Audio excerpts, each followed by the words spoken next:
Hello and welcome to this week's episode of the Story Behind the Stories for the July 26th edition of the Neepawa Banner Press. I'm your host this week, Casper, Wehrhahn, a writer, photographer, and archivist for the Neepawa Banner Press, and I'm joined this week by owner and publisher Ken Waddell. Ken, thank you so much for joining me today. Well, it's good to be here. I did some work around here. Eh? Oh, I'm sure. Well, I know you keep busy enough from day to day with all the stuff you have going on. So yeah. Try to. And I hope everyone is staying cool. Of course, everyone knows we've been in the heat for quite a while. But aside from the heat, we have had a number of activities going on, I should say, in and around the community. Starting off right on the front page this week, actually. We have had quite a few events actually happening on the same day here over the past weekend, July 20th. There was, of course, the annual raft event held up at Arts Forward. And then, of course, we had Canada Day celebrations, which were originally intended for earlier this month, but got delayed due to weather conditions, as well as the annual Manawaca Garden Party. So we have some of those photos on the front page, and of course, page 20 as well. A lovely fireworks photo there from Joel Asselstein, our salesperson, on the front page. As part of the little bit of a collage we have there, you can see that a little bit here, but do pick up a hard copy of the paper so you can see that properly. Yeah, it was just a great weekend altogether. Sorry, I shouldn't have interrupted you. No, you're all right. Well, that little picture of on the fireworks, that's Joel's wife and their almost a year-old son. Mm-hmm. And you can see, if you look close, he's got the earmuffs on because of the noise. Yeah. So they're protecting the little guy's ears during the firecrackers. But the stance there, I think he really enjoyed it by the look of it. He's sitting right up there watching it all. So absolutely, yeah. It looked like it was a great time, and I mean, I have sensitive ears as well, so I can certainly see the appeal of. I mean, of course, you're that young, so your ears are going to be extra sensitive as well. But definitely seeing the appeal of the protective earwear there for the fireworks, because fireworks are pretty loud as much as they are beautiful, but beautiful they certainly are. You can see that again on the front page there. I was down myself at Arts Forward for a while, sort of around the start of it, and a little bit again later on, and oh my gosh, there really was quite a lot of interesting stuff going on down there. I mean, they do the bench painting this is actually the second year for the bench painting, to, add some art and color into the community and get people engaging with it. So they had that again this year with some benches already painted. Very beautiful work by a number of artists there. I think I list them all in the article, but if not, Arts Forward does have that posted on their social media as well. But then, of course, they had the music, because there was Neepawa tourism there with the midday street party, so that was a really nice touch there. It's sort of a bit of a last-minute addition to the ongoings there, because as you all know, or if you're not familiar, tourism did have to move away from their market this year, just due to lack of people that they needed to make everything move as smoothly as they wanted. Yeah, it takes a lot of people to run something like that. I think they were running a little short on people. Mm-hmm. And they, of course, want to offer the best experience that they can. So, just, for vendors as well, but for people who are attending. So they're moving forward with trying to organize for next year. But back to the raft here, there was also a number of things you could see inside. I was quite fascinated actually by the recycled fashion display from the Filipino Heritage Month celebration that is actually still on display in the gallery right now. If I got that correct there, I think I've got the time frame in the article there somewhere, so you can definitely check that out. And if it's still on, take a look at it yourself, because it is quite intriguing. I mean, it's all recycled materials. They wore the stuff that they made at the fashion show, and it's just incredible to look at. It looks pretty fascinating for sure. And I like our headline. We worked on it together. Eh? Mm-hmm. Neepawa has turned fun into an art form. It sure has, yeah. You can see it from everything that went on that weekend. It all really actually, yeah, that's something I should touch on as well. Just the schedule of how things blended together. Because all of the raft stuff and then, of course, the garden party that happened in the morning. I think the garden party went a little bit further than just the morning. I don't quite recall that detail there, but the raft event stuff really rolled into the Canada Day event stuff because the raft was the morning from, I think, about 10 to 2 around there, and then the Canada Day stuff was getting started around 2:30. So I really like how the scheduling worked out to make it a full day event and really a very full festival type event for the community. Sounds like a lot of fun. We were out of town, unfortunately, but we were in another community participating in a parade and a fair a long way from Neepawa, but it's part of the coverage area for one of our other newspapers, the Verdun Empire Advance. So. Mm-hmm. Right, so we talked about recycled fashion. We actually have some more recycling to talk about, but a little less fashionable. Maybe a little more dry for the viewers, but still important nonetheless.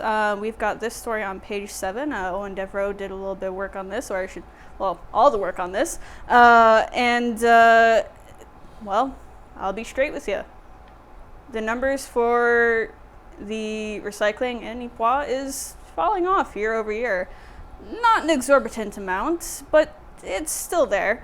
It's a bit less than 1%. I think it's 0.04 actually, to be precise.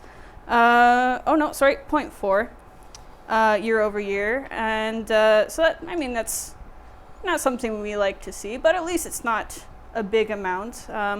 But we do also have numbers for other communities. We've seen that Minnedosa has had a 6% decrease year over year for their recycling. Carberry actually saw an increase in theirs, which I was actually kind of thrilled to see that one of the communities in our area has had an increase. They had an increase of 6%. And the municipality of Westlake Gladstone, they also saw a drop of 9%. So that was a little bit on the higher side. And I mean, there could be a number of reasons for this, right, Ken? Do you want my reason? Yeah, go for it. This is the story behind the stories, God. Right? I'll tell you, this whole recycling thing, I've been watching it going on for a long time, and it became official government policy that I can remember in the early 80s, early to mid 80s, and it was a sort of a sustainable development theme and everything, which is really good.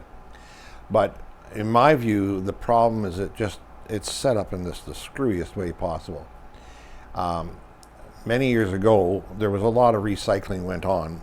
A lot of it went on out of necessity. Like you didn't throw away a board, you didn't throw away a piece of wire, you didn't throw away paper or cardboard because you might use it someday. And we're kind of away from that somewhat, although I still keep boxes. Might use them someday. Mm-hmm. But anyway,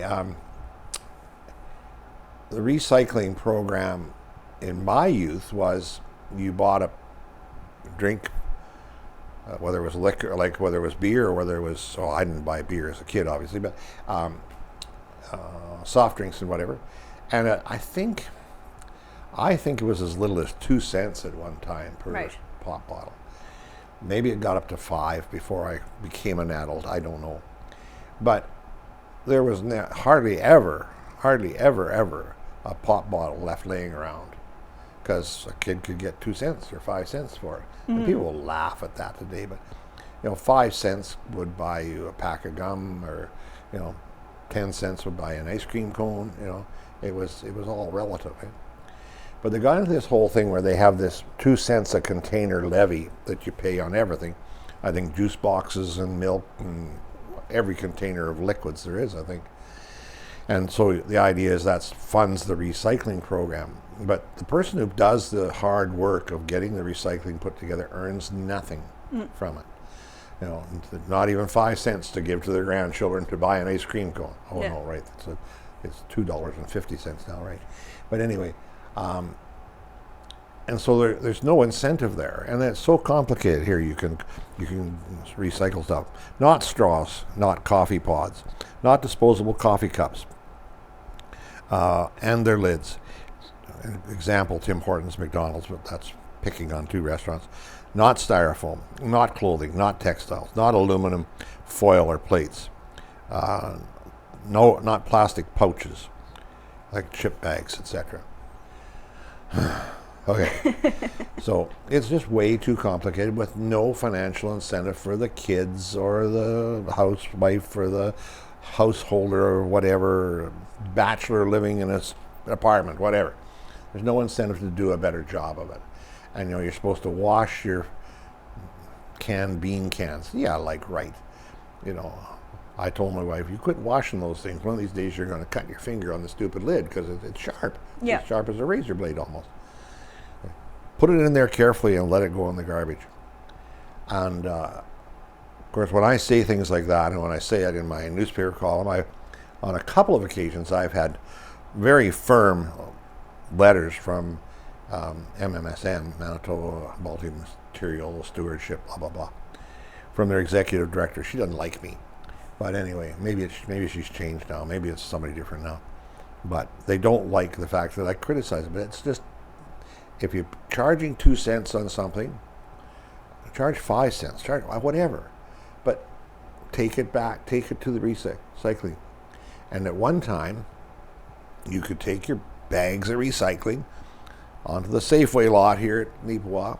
And a guy was there with a big semi-truck and, yeah, thank you, and give you vouchers or actual cash for what you brought in. Right. Now, I don't think my wife ever came home with more than about $2.50, but it's the idea of the thing, eh? Mm-hmm. And they have people come out to the landfill out here, and they do audit.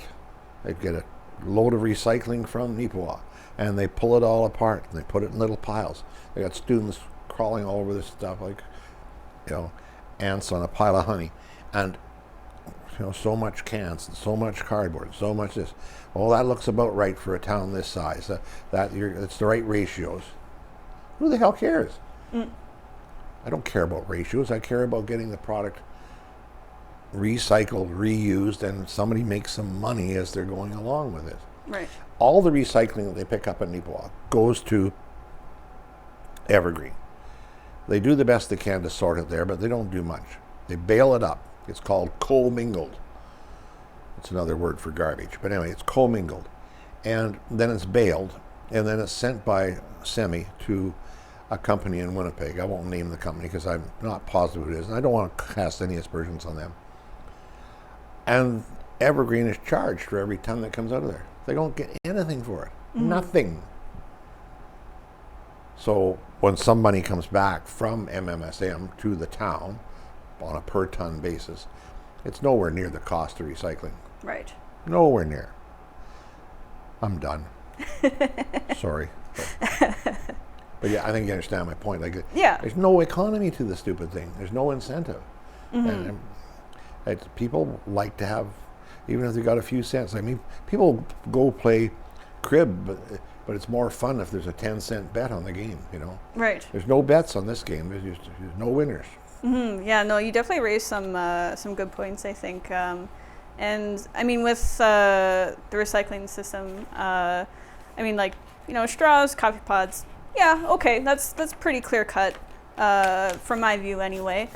But you get to containers, etc. I've had many instances where I'm like, okay, I think I can recycle this. I'll double check the list just to be sure. And I'll go through and it's like, okay, yeah, this one, that can be recycled. I'll put it in there. Another instance, I'll go through and, still not sure. I'll put it in the garbage. Or, nope, I can't. Okay, fair enough, I'll put it in the garbage. But there's a lot more instances I feel that I go and I check and I'm not sure. So instead of it going in recycling, if it could possibly go in recycling, it just goes straight to the trash, which is unfortunate. But, we want to avoid contamination, so whatever, I'll put it in the garbage. But, I definitely like to see, I don't know if I ever will, some sort of change in the system to have it be more comprehensive. Like if we can recycle more things, that would be fantastic. Or just have it a bit more laid out in a way that's, I guess, more understandable in regards to what you can and can't put in there. Because like we do have a fairly good list, I think, Yeah. but there's just some points on it where I'm reading it and I'm like, yeah, I don't know. So it'd be nice to see some changes that way for sure as well. I think the only people who are making money out of recycling are the people that work for MMSM. And that's the problem. They get paid whether it works or not. Yeah. If there's a lot of recycling, they get paid. If there's not a lot of recycling, they still get paid. And it's a system that I feel needs some adjustments, because I'm all for trying to go as green as you can go, but Absolutely. it can be hard. It really can Absolutely. be. Something that's not hard to go green on, though, is the golf green. And Owen Devereaux, once again, thank you, Owen, for all the hard work you do, made a trip out actually to Gladstone, by the looks of it, for this story. The Gladstone dinosaurs, as they are so called, have been playing every single day for over 20 years, getting out on the green and enjoying a round of golf with each other. Lots of people in the group.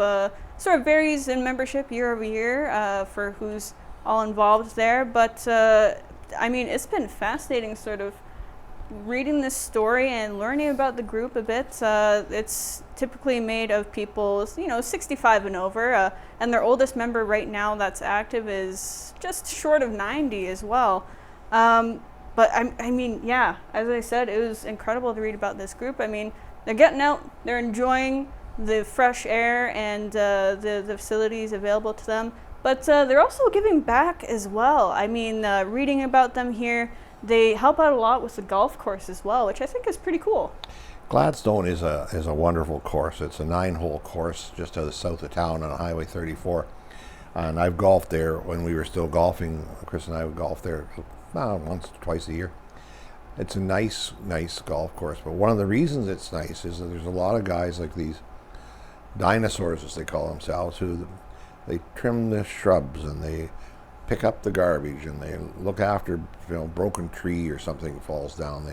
They look after it, and the sad thing about it is the list of the fellas that I know, most of them on that list who have passed away, and there's a little memorial sign at the golf course to those folks. There's about 10 or 12 of them on the list there, and I knew most of them, and so I guess I'm a dinosaur. I'm not 90 yet, but I won't see 75 again. Anyway, but it's really, really good, and I think it's it's not a pressure thing. If they don't feel good and they don't want to go out that day, they don't, But there's also a great camaraderie there, and there's a nice picture of about 7 of the guys in the paper there. So congratulations to the Gladstone dinosaurs. May you be roaming the golf course for many more years. Absolutely, yes. And yeah, great to point out the memorial there. It's a memorial bridge, if I remember correctly, on part of the course. They have a sign indicating that it is the dinosaur memorial, and then they do have the names of the dinosaurs who have passed. So we've got photos of that as well on the page to make sure that the memorial is included and that those names are in the paper as well. Kudos again to the dinosaurs for all your years of playing and camaraderie and of course all your hard work as well. That's definitely something we love to see in and around our communities. Our next story actually coming up is perhaps quite fitting following after this as well, because it has something to do with some history as well, which I think the dinosaurs are very in fitting with here. This is on page, if I can find it, 18. Page 18, yeah. Thank you. This was something that we got, I think the day before we were putting the paper together. We got the photo, and then it's like, okay, we have space. I'll try and write something up for it. So this is on the Emmeline School District, something I wasn't very familiar with myself. There's been other school districts that have come up in the archives, or of course, our day-to-day, present-day school districts and all that.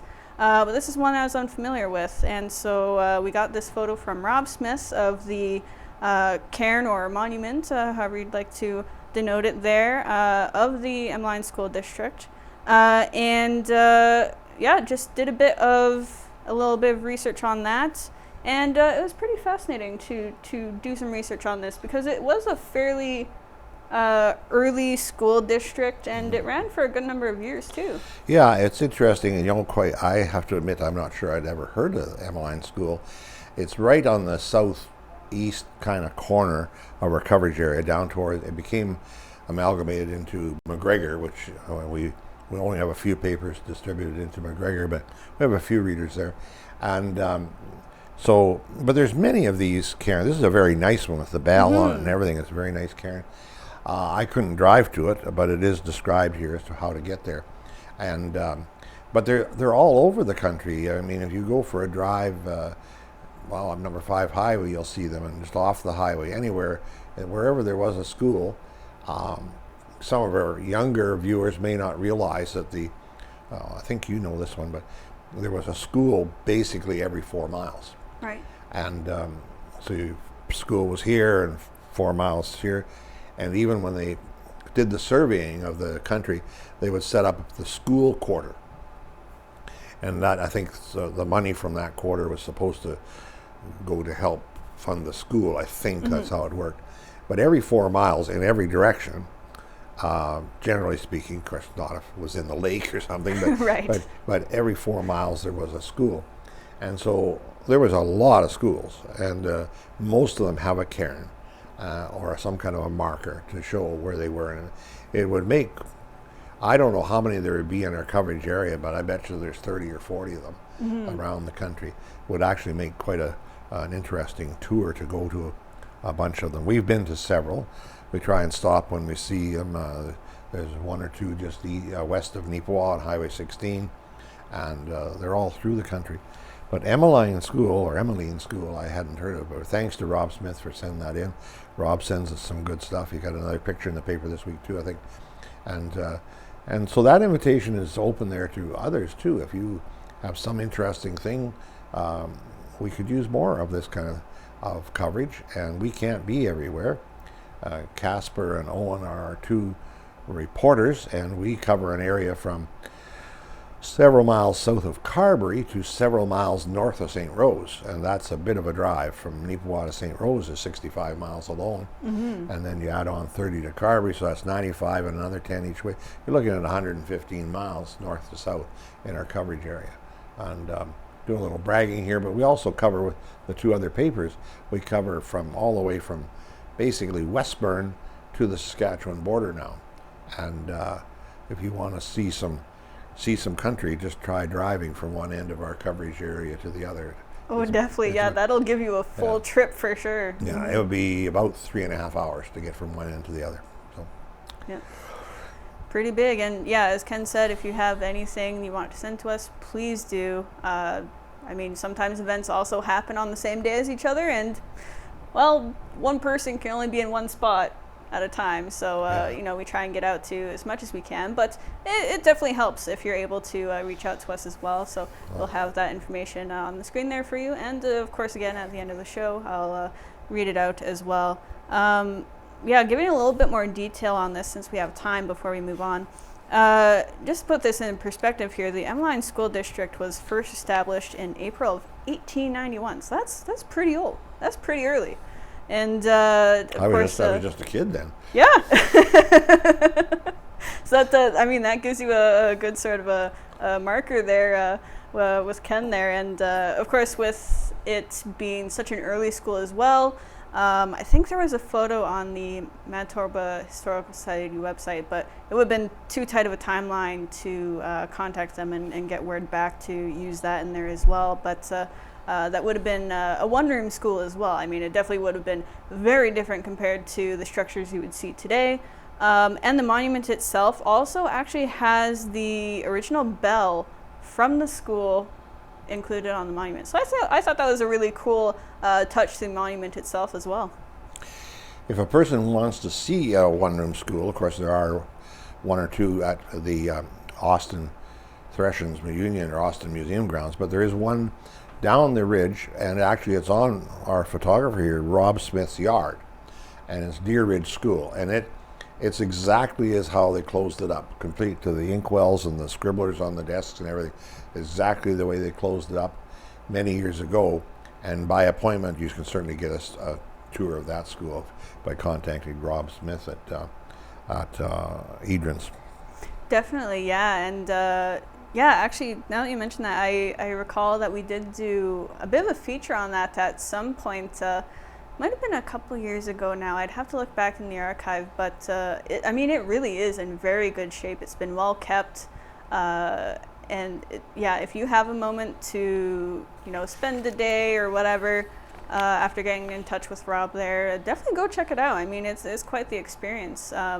Of course, we've got a old one-room school here in Neepawa too. Yes, that is at Riverbend down there. The Lions Club uses that for meetings, etc., and it gets used for other events as well. So we do have a school here at the park for your reference too, and always good to see, places such as this be upkept and even still continue to be used today. I mean, it's a good part of our history there, and very neat to look back on, I feel. So that's Emmeline School, and hope you'll take a full look at it in the paper as well.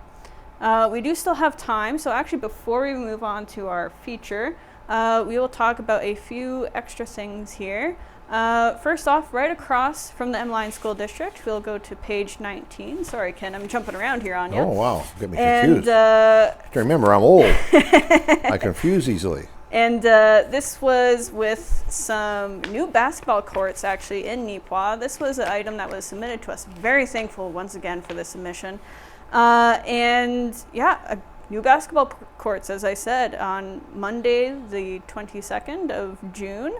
There was a group of volunteers out there painting lines on these new courts, which are actually located, believe, right by the Baptist Church in Neepawa there. They got the concrete down a while ago, and they were out painting lines and all of that. And it looks fantastic. They've got a volleyball net out there as well. And, I mean, what can I say? It's just great to have recreational areas in the community that everyone can enjoy. Looks beautiful. Wish I could play basketball. Me too. I'm not skilled enough. I'm not. I don't quite have the coordination. I'm young, but I never really excelled at basketball. You're a little short for that job. That too. I don't quite meet the height requirements. Mind you, there are some pretty short people that really excel at basketball. It just kind of blows my mind. Yeah. Just go to the Filipino Basketball League. Some of them are tall, but some of them aren't very tall, but they can sure shoot a basket. Absolutely, yeah. And we won't go into full detail on this one, but I do want to mention it because it is a very special event. And I apologize if I mispronounced the name incorrectly here. It's been a while since I've heard it, but on page 9 we do have a submitted article from Valley Life Recreation for the 2024 edition of the Ride Like Ollie event. A very special event for the Minnedosa community and surrounding area, of course. It is in honor of the young athlete, who passed away quite young, very aspiring athlete, and biking was one of his passions. Enjoyed a lot of activities to do with the outdoors. So they originally hosted an event 3 years ago and are bringing that back so that the wider community can come together and celebrate, enjoy the outdoors, and honor his memory. And of course, before we end the show, we do want to mention our special section for this week. We have a center spread for the Farmers Advocate, so we're very appreciative of all the individuals who submit stuff to us for this, help us put it together, and of course the advertisers in there as well. Definitely be sure to check that out. Whether you're in a farming background or not, it's definitely some good information to learn a bit more about the industry if you're not in it. And if you are in it, well, just get a feel for what's going on right now. Yeah, and if anybody is interested, then everybody should be interested. It's a free event, is advertised or written about there and advertised otherwise in the paper, is the Manitoba Youth Beef Roundup this coming weekend, and it's free for everybody who wants to attend, and it is a tremendous show. it's worth it just to go in there and for a few minutes. Definitely. We do need to wrap up, so on behalf of myself, Casper, and Ken, reach out to us at news@neepawabanner.com for any tips, or 204-476-3401. And thank you for joining us. Have a good week.